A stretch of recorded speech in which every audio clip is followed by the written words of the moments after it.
bem-vindos ao canal. Se você não me conhece, muito prazer, eu sou a professora Ana Maria.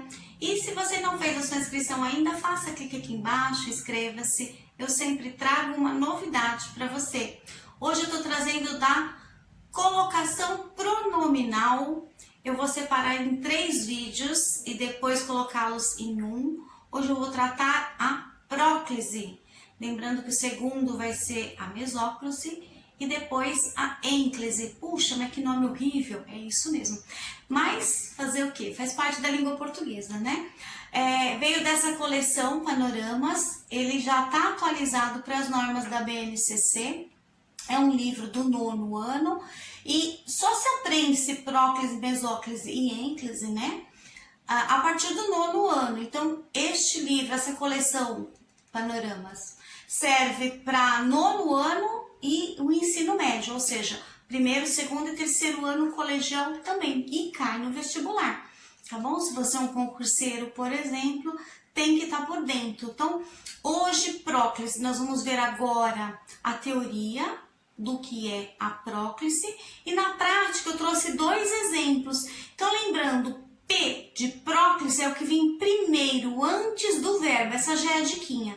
Mesóclise começa com M de mesóclise, fica no meio do verbo, por exemplo, dar-te-ei. Então tem o hífen, né? Fica no meio.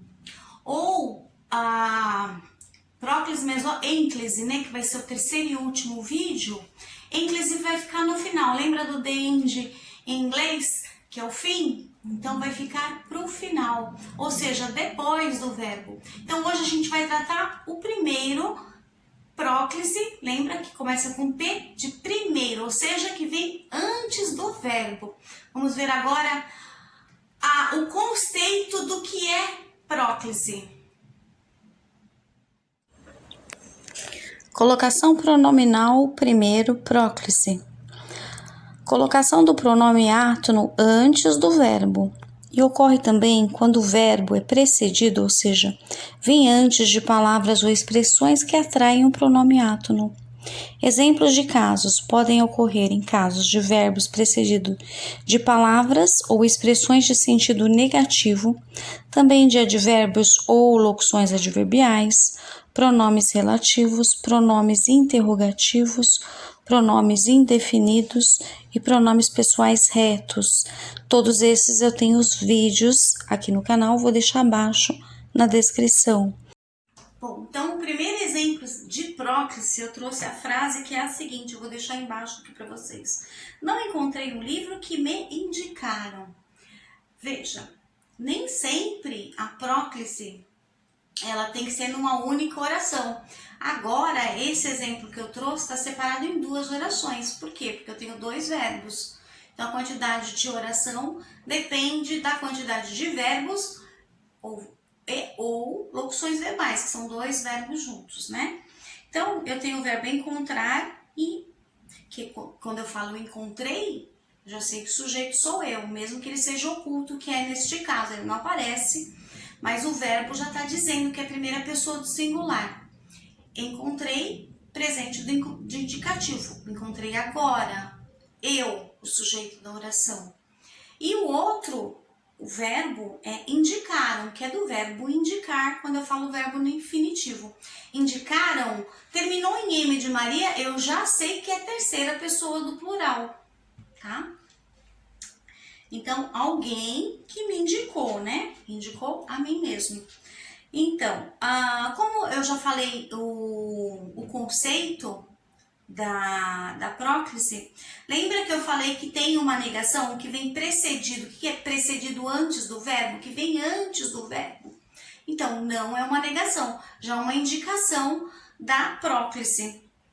E depois, esses 2 verbos, encontrei e indicaram, que eu tenho aí 2 orações, ela é separada pelo que? Justamente aí que eu corto a primeira oração da segunda oração.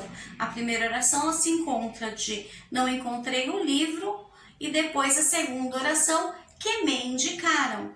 Então, o me aí é um pronome pessoal do caso oblíquo, né? Me, mim, comigo é a primeira pessoa do singular. E o que, ele também está acompanhando, né? Ele está indicando que aqui é um pronome relativo. E ele está acompanhando esse me, que vem logo em seguida. Porque lembra que eu falei que ele ocorre quando o verbo é precedido de palavras ou expressões que se atraem o pronome átono? Então, é este caso, tá? Tem uma atratividade aí que puxa o que do me para mim mesmo e tá vindo antes do verbo indicar. Então, se esse me vem antes do verbo indicar, se vem antes, ele vem primeiro. Então, é próclise. Vamos agora ao segundo exemplo. Quanto mais aprendo sobre ela, vírgula, mais a admiro. Então, eu tenho a primeira oração, que é o verbo aprender, né? Quando eu falo aprendo, sujeito eu, primeira pessoa do singular. E depois admiro, também sou eu, o sujeito da oração, né? Quem que admira? Eu. Mais a admiro. Se eu tenho, então, dois verbos, eu tenho aí duas orações. Ela é justamente cortada e separada ali na vírgula, tá? Então, esse a, ele tá vindo antes do verbo admirar. E tem também o mais, que ainda vem do lado, ele vem antes desse a. Esse mais com i, ele é diferente do mas. Mas, porém, contudo, aí já é uma outra coisa. Mais com i é um advérbio, tá? Ele pode trazer o quê? O mais com i? Uma intensidade, uma quantidade. Então, é mais com i. Então, esse mais, ele tá acompanhando esse a e esse a tá antes do verbo admirar. Então, é uma próclise, porque vem primeiro antes do verbo. Espero que você tenha gostado, entendido. Um beijo e até um próximo vídeo.